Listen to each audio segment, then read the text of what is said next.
Picture it, Delmarva, 1977. You're a waterman and you need to be out on your boat to harvest oysters, but there is nothing but ice on the landscape. Or you're a tourist who decides to visit Ocean City in the off season to get a better taste of the ambiance and visit some of the shops that are usually really crowded during the summer. But as you're walking along the beach, there's nothing. No sound, no waves crashing, just ice. Hi, everyone. Welcome to Danger on Delmarva. My name is Rhonda Jefferson, and I'll be your host as we explore this event that took place in early winter 1977. And just to be clear, when I say early winter, I'm talking about the time of year, which would be January to February. This was known as the deep freeze. Now, Delmarva is not pretty well known for harsh winters, but occasionally they do happen. Normally, the most that we get are strong nor'easters, which in and of themselves, I'm actually more concerned about because of the wind that comes along with them, as well as the fact that it's rain and rain would normally freeze. So that's just my opinion on matters, but I would much rather drive in the snow than in any type of sleet or ice. So today's episode will be a little bit different in that I'm not going to explore one major event where a number of people are injured or killed at one particular time. This is more of a historical episode to look at some events that have happened on Delmarva, which by going through this particular event, I found out a lot about the history of mainly the Chesapeake Bay and the winters that are sometimes experienced in the area. Now, what brought me to this topic was looking at a documentary about an event that actually took place on the western side of Maryland on the Potomac River. And this is the Air Florida flight that crashed into the Potomac in 1982. I may do a full episode of that on my Mystifyingly Missing true crime podcast. It covers more than just, missing persons or true crime. It just has a very long title, so I'm just going to refer to it as Mystifyingly Missing. But the crash that I'm referring to took place as the pilots were not as familiar with flying in, winter conditions and weren't really familiar with, what the icing would do on the wings, as well as, other components of that, such as, what was the appropriate amount of time to wait between de-icing. So they had a time period where they had to wait should they have a de-icer come out and take care of the ice on the wings. But the pictures that come into my mind are of the Potomac covered in ice.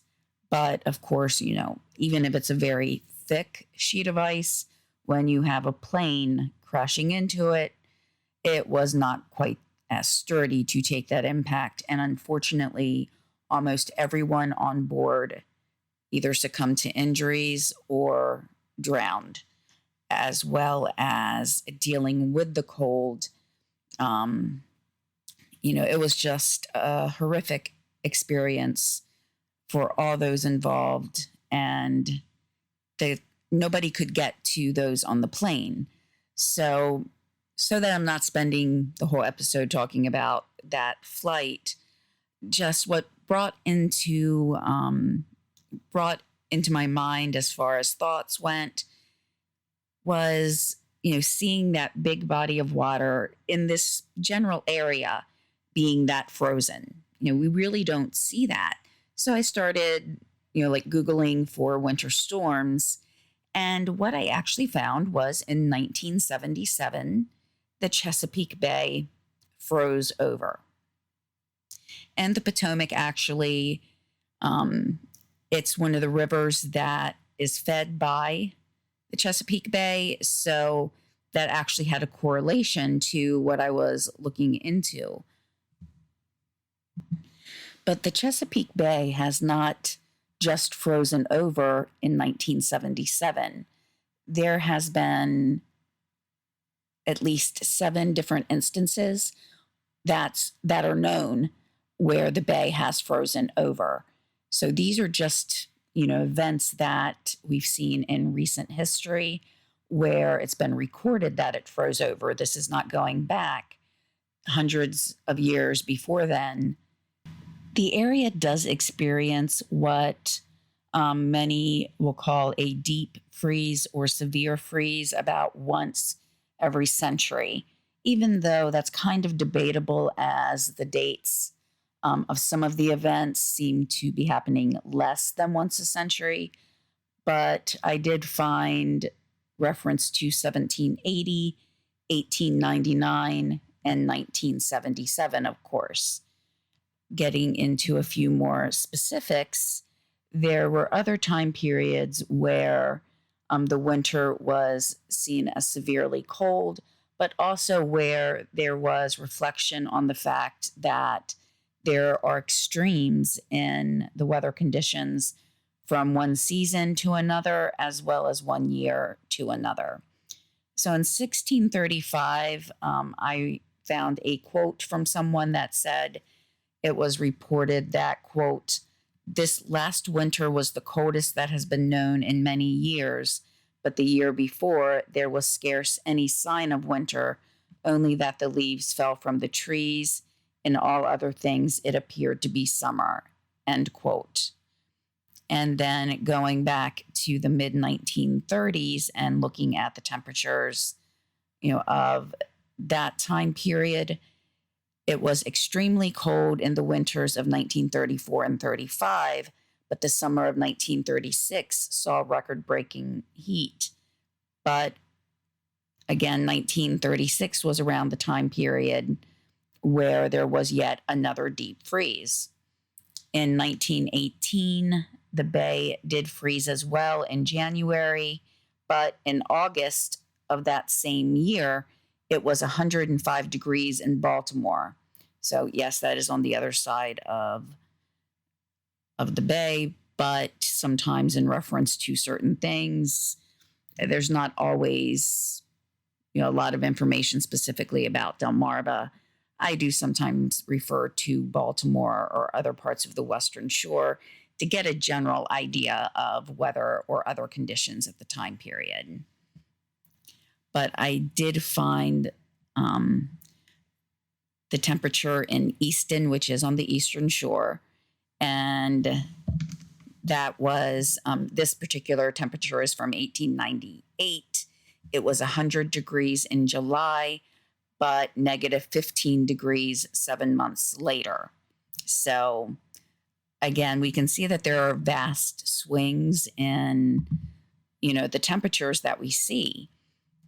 Going back to now 1977, there were pictures that I saw of the bay, and they just kind of amazed me. So before I get too much further into those, I do just want to go over a few things that I normally cover at the beginning of each episode.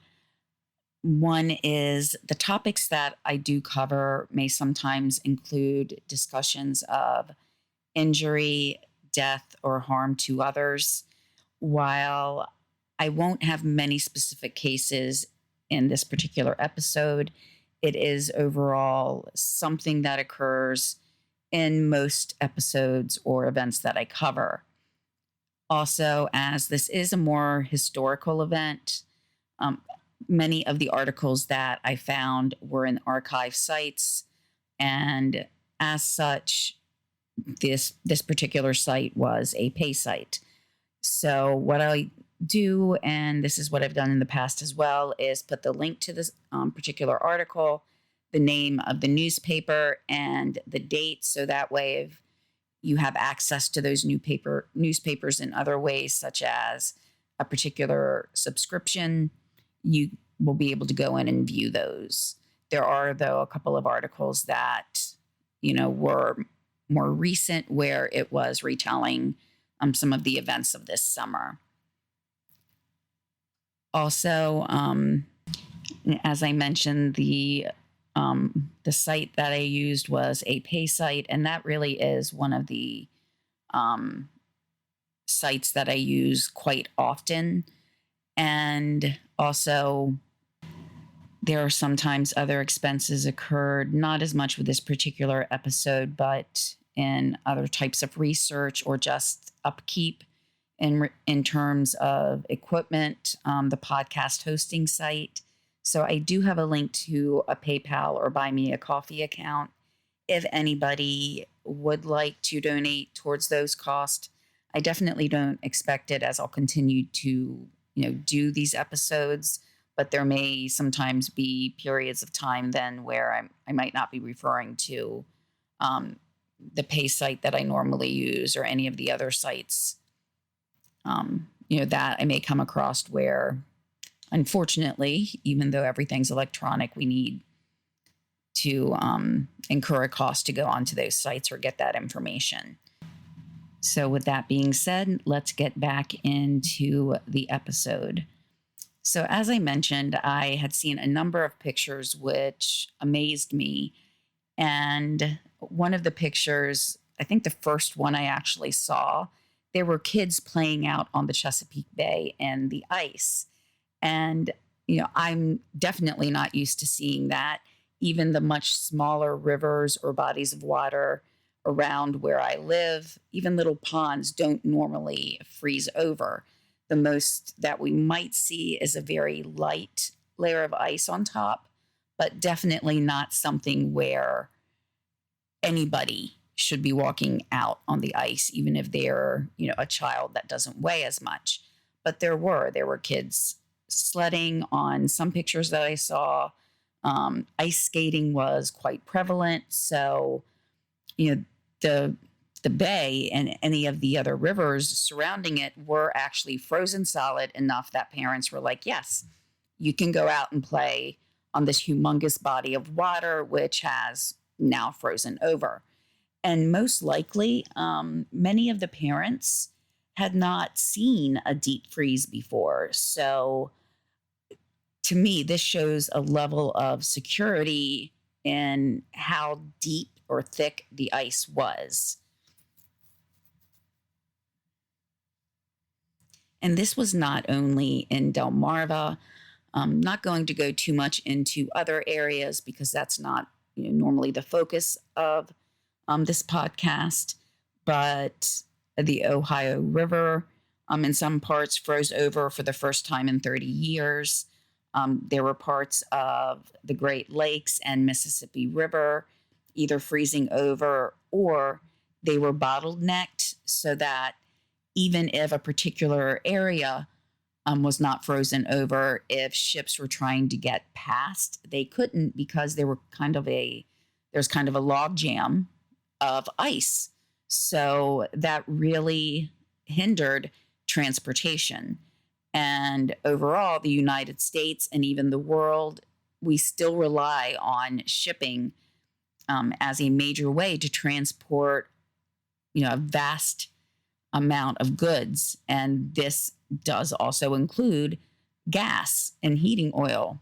So there were emergency, situations where people were having issues getting the oil that they need. Energy companies across the nation were experiencing problems, even with President Carter coming on TV and asking people to conserve their energy, their oil, because of the impact that the deep freeze was having just across the nation. Now, I've mentioned quite a few times about how big the body of water is, and the Chesapeake Bay is the largest estuary in the United States and the third largest in the world. According to Maryland.gov, an estuary is, quote, a semi-enclosed coastal body of water with a free connection to the open sea, where fresh water from inland rivers mixes with salt water from the ocean, end quote. So looking at Delmarva, we have the western shore, Baltimore, Frederick, Maryland, Hagerstown, those cities on the other side of the bay. Then we have Delmarva, and it's the Chesapeake Bay that makes Delmarva a peninsula, and the Chesapeake Bay and Atlantic kind of feed into each other. And then along with that, we have some of the rivers that I've mentioned, Nanticoke, Wicomico,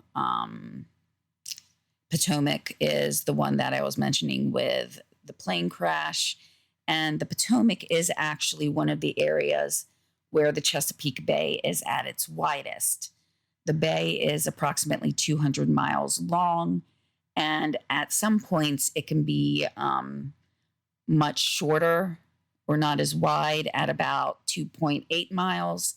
And then at the Potomac, it's about 30 miles wide. So it's not a tiny body of water by any means. So that's why I was just amazed by that. But also, there's moving water. It's not like the water is just standing. There is movement between the bay and the ocean. So that's another factor that I was thinking about in terms of the actual freeze and how, cold it must have gotten to stop, the water from moving. Now, some of the rivers that I've mentioned had up to 12 inches of ice, making it pretty, secure in terms of walking on it. But this ice could also cause barges and tugboats to run aground. The Coast Guard had to intervene and stop all deliveries to the lower part of the shore unless it was an absolute emergency. There were icebreaker barges that came in per the Coast Guard request, but at least initially they were more focused on the Baltimore harbor.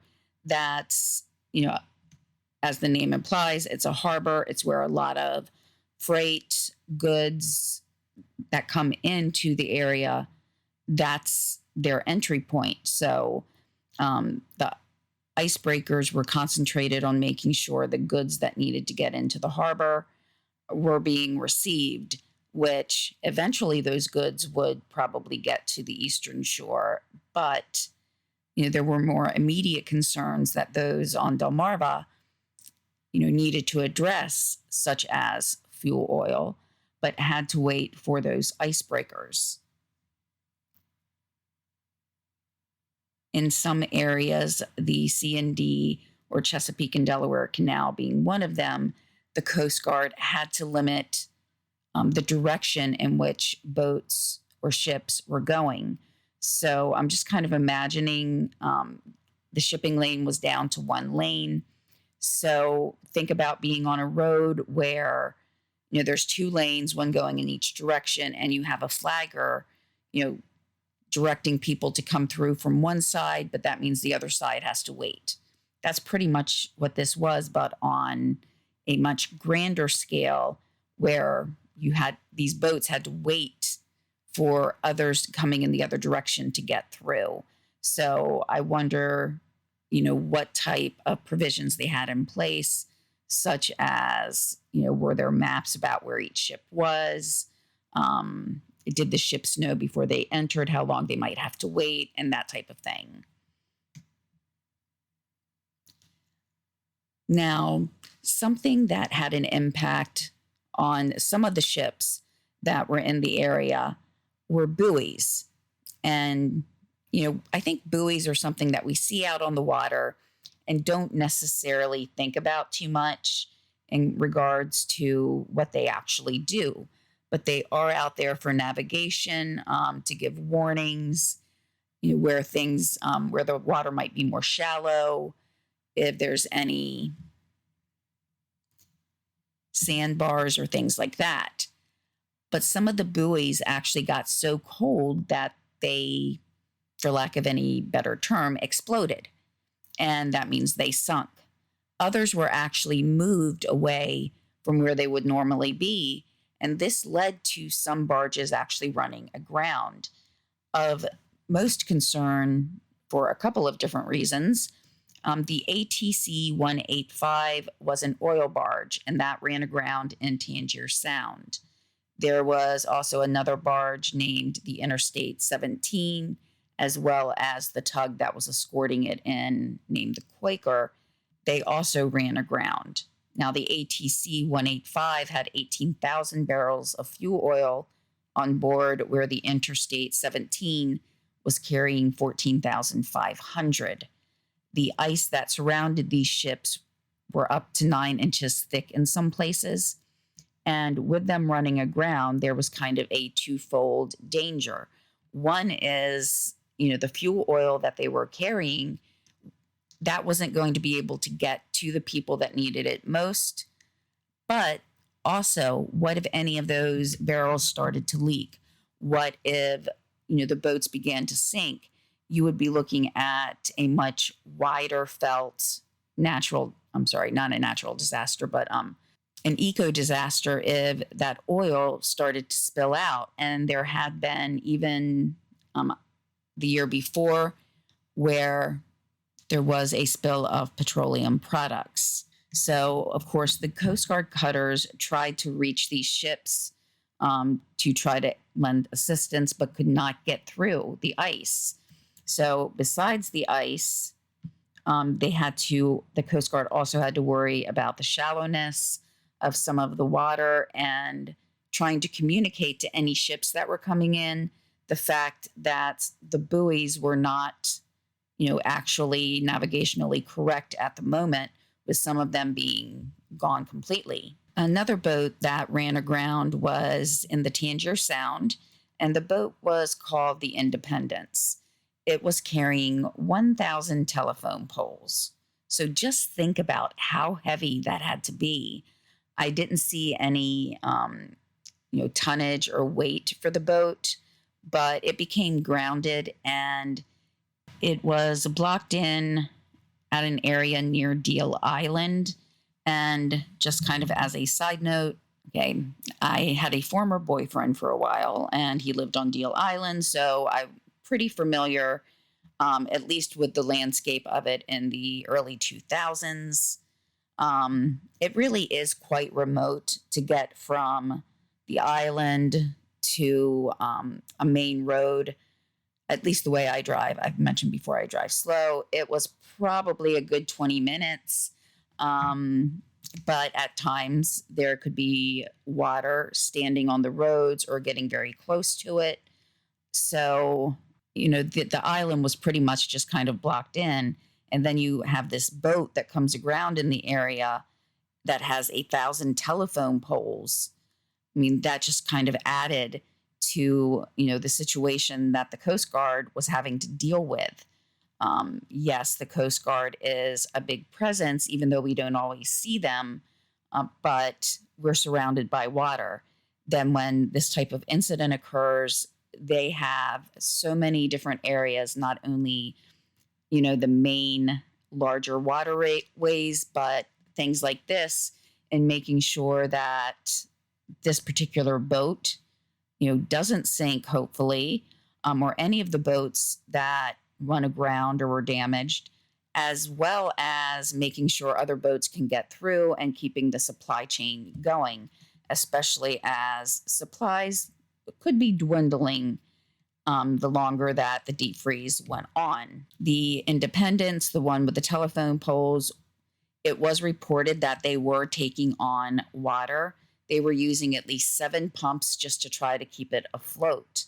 The only thing I'm hoping and thinking about it is because there was so much ice, hopefully the flow of the water underneath the ice was slower so that they could keep up with the 7 pumps. The Coast Guard did try to get through hoping that with the high tide that the Independence would, possibly raise up and help get them afloat again. But the Coast Guard was not able to get through to lend any other assistance to the Independence. Beginning on January 14th, the Coast Guard began to cut off access to the other rivers, such as the Nanticoke and the Wicomico. And that was being preemptive in that they didn't want boats to go through and get stuck.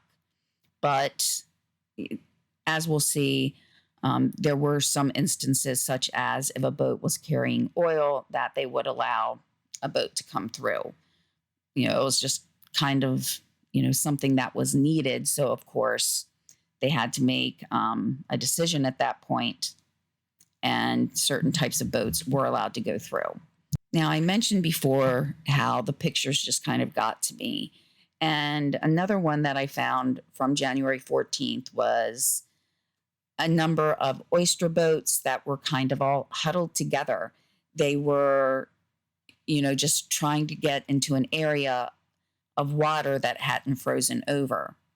And these boats are families' livelihoods, whether it's the owner of the boat, whether they employ other people that, help with, in this case, it would be the oysters that they would be going out to get, but they're a livelihood. And if the boats are damaged, it's not just an inconvenience, of someone who uses the boat as a pleasure craft.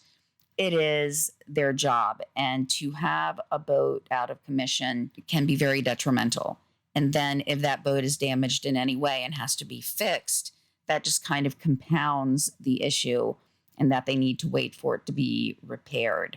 So just imagine looking out onto the body of water that you're usually, sailing on to bring in oysters, and, in the summer to bring in crabs and other seafood, but you can't even move the boat at this time. And you just see all the other boats around you in that same situation. By January 15th, part of the aforementioned Baltimore Harbor had frozen over. And if anything could convince me that the harbor does affect the supply chain on the Eastern Shore and even to other places, we experienced that to a lesser extent in 2022 when a boat was blocking, part of the harbor. And this was from the same company of the boat or ship that blocked the Suez Canal. So Evergreen Marine Corp, they were not having a good 2020s to that point. I'm sure we all remember the Suez Canal blockage for 6 days where the boat just kind of got jammed in there. Well, they were also blocking part of the Chesapeake Bay near Baltimore for a while. So that even affected things around here, as for a while, one of the stores that we go into quite often, my husband and I, they were just running out of everything. You would walk in and shelves would be empty. And one of the employees there told us that, they weren't getting, all of their shipments in because of this ship that was blocking part of the Chesapeake Bay. So that just kind of put that in perspective about what it must have been like in 1977 as well. Something interesting that I saw from an article from January 16th was about the use of equipment called bubblers. Now, just when I saw that name, I had a feeling of what it was going to be, and it was, in fact, what I thought. How I've been mentioning the movement of water in marinas.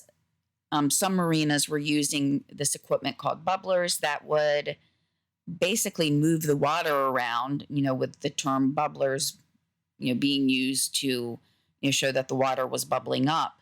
So unfortunately, it could not be used on more of a large scale usage. There was no way to put that many bubblers across the C&D Canal or in the Chesapeake Bay. but at least in terms of some of the boats that were anchored in the marina or tied up in a marina, some were using these bubblers to help keep the ships safe. So, hopefully that had a positive impact, especially for those who use their boats as their livelihood.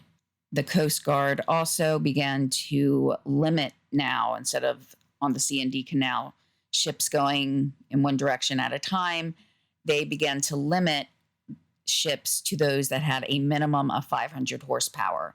That's about what they considered to be safe, because they wanted to make sure the ships had enough power and ability to get in and out of the canal. As this deep freeze moved on, people who had, chimneys or fireplaces would begin to use those, of course, especially if they were running low on the oil. But unfortunately, there were some chimney fires that began to take place.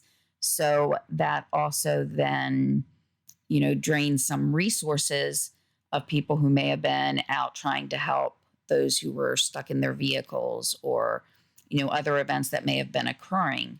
And looking at the islands that dot the area, we have, just to name a few, Deal Island, Tangier, Smith, which is famous for their very good multi-layer cake. Look it up if you haven't seen it before. Very thin layers. Don't know how they get them that thin. But people from the islands are a very hardy stock. They do have to depend on just themselves in some situations. Sometimes it becomes necessary to use boats for transportation because, again, water can be very high with the tides, and you might not be able to get on or off the island. Actually, another island, Elliot's Island, I had family that lived there, and they did move back to what I'm going to call the mainland.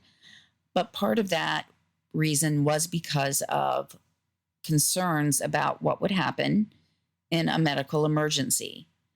In some situations, helicopters could get through if the roads were blocked. But again, there were a lot of resources at this particular time that, were being extended more than usual.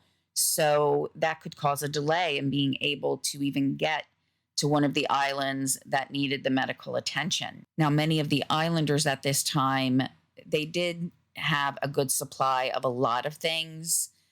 Around mid-January, many people were reporting they had at least 2 weeks worth of items to help keep them going, but they were kind of getting low on the perishable items.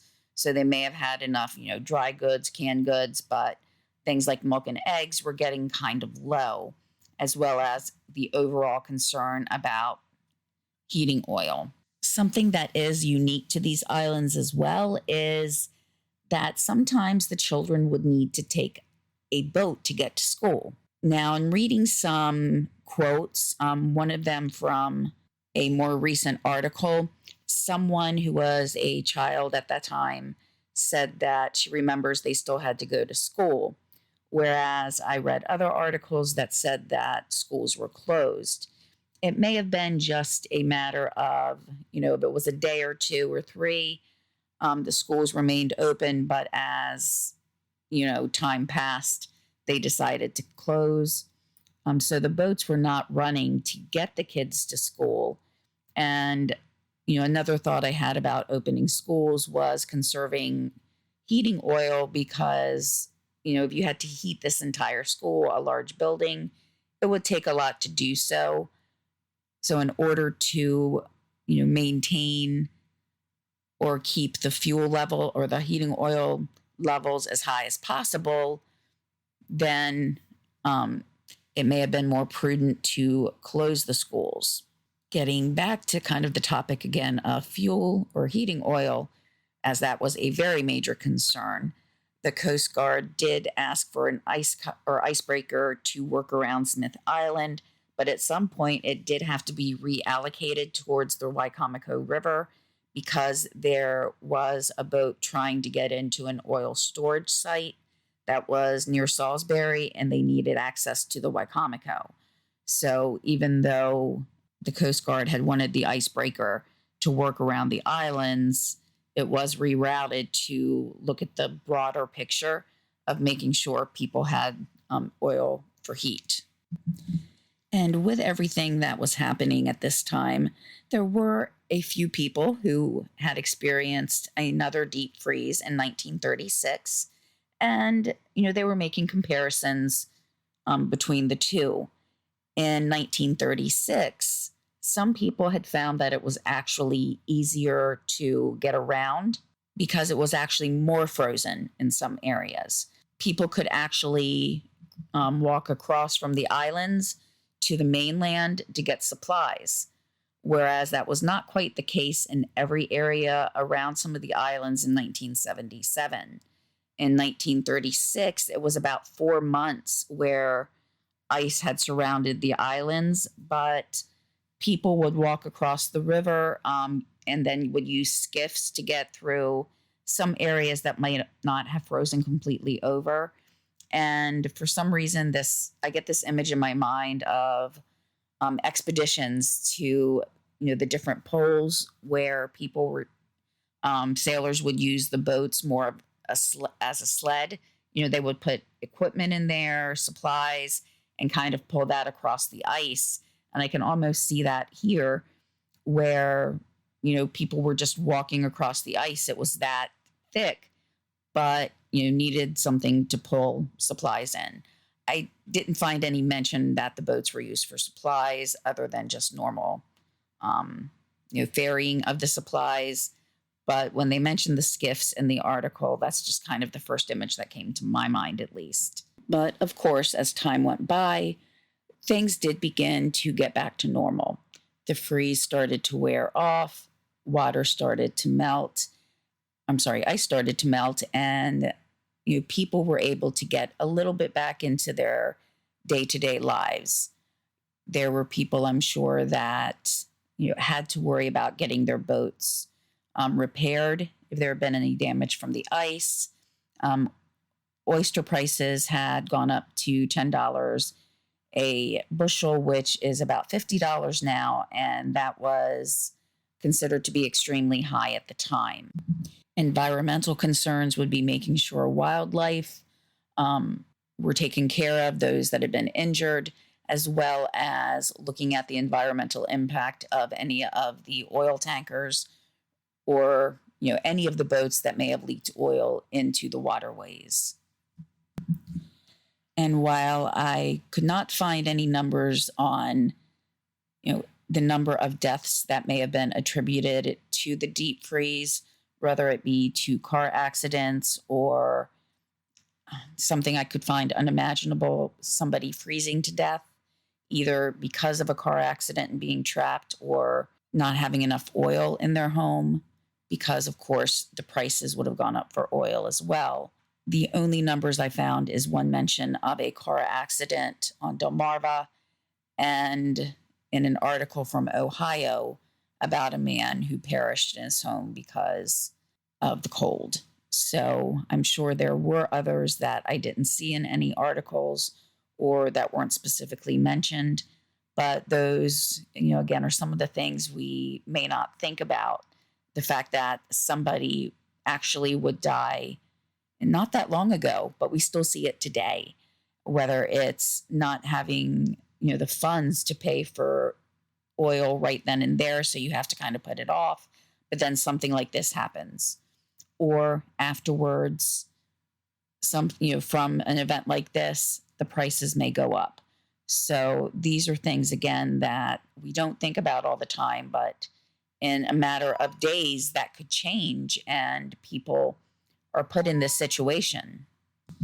To end on kind of a coincidental note, and this is a little more light as compared to some of the other parts of this story. A few episodes ago, I went over a train crash where there was also a lot of mention in newspaper articles about other trains going to the inauguration. This was in the early 1900s. In looking through articles about this, and this is going to Pennsylvania, so I apologize, but um, again, it just kind of showed how cold it was. A band was set to play in the inauguration, but they were concerned because they were worried that their instruments would be too cold. And it's not something you would necessarily think of right away. But thinking back, I played clarinet, and we didn't really have a big marching band or anything like that at my school. But, I can remember, some of the times we did march and say the Christmas parade that, yeah, the keys could get cold. And that could also then mean it would affect the timbre of the instrument, especially if it was a metal instrument. So, again, something that I wouldn't necessarily have thought of right away, but this is something that, a high school band dreams of, being able to go to an inauguration and play. And now people were concerned about not only being able to get there safely and making sure they could get around okay, but would their instruments even work once they got there and work properly so that, nothing was off key. So I just did find that a little coincidental, that in two stories kind of close together, I found articles about the inauguration. And, again, just something interesting I found. I don't know if anybody else finds it interesting, but I did. So I want to thank everybody for sticking in with me on this episode. I do have like most of the research done for a couple of other episodes. I just need to kind of put everything into a logical order before I get those recorded. Sometimes it's not a matter of being able to do the research that causes me to sometimes be a little late getting an episode up. It's actually having the time where things are quiet, where I can record so that you're not hearing, the kids yelling in the background, or my husband, who tends to be very loud. That's just his natural talking voice. And sometimes I've even heard him from the other side of the wall. So this summer, I am not sure what the schedule will be like, but I've said this before, and I really do try to get a little bit ahead so that even if there is a time period where, I may not be able to record that week, I'll still have episodes that I've recorded to upload. So with that, again, I just want to thank everybody for listening. And, if you can, please share the podcast or leave a comment or a rating if your platform allows that, to kind of get the podcast out there. If you do have any suggestions for a case, Facebook Messenger is probably the quickest way to get to me as far as a particular case. I do try to just scan through newspaper articles, especially some that are more archived, because those cases are completed and we have more information. So I do scan through those to try to get ideas. But if anybody has, something specific that they may know about that I, haven't covered yet, please let me know. And I'll talk to everybody soon. Thanks.